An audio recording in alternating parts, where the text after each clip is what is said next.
জনমানব শূন্য এক শহরের নাম পানাম নগর।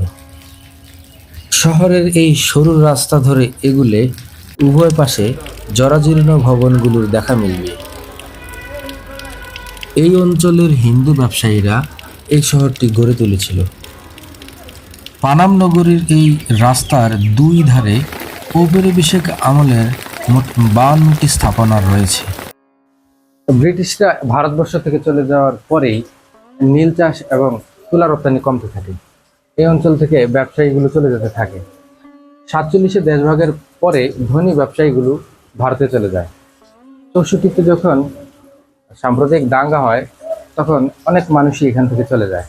আর 65-তে পাক ভারত যুদ্ধের পর এই পুরো এলাকা জনশূন্য হয়ে পড়ে।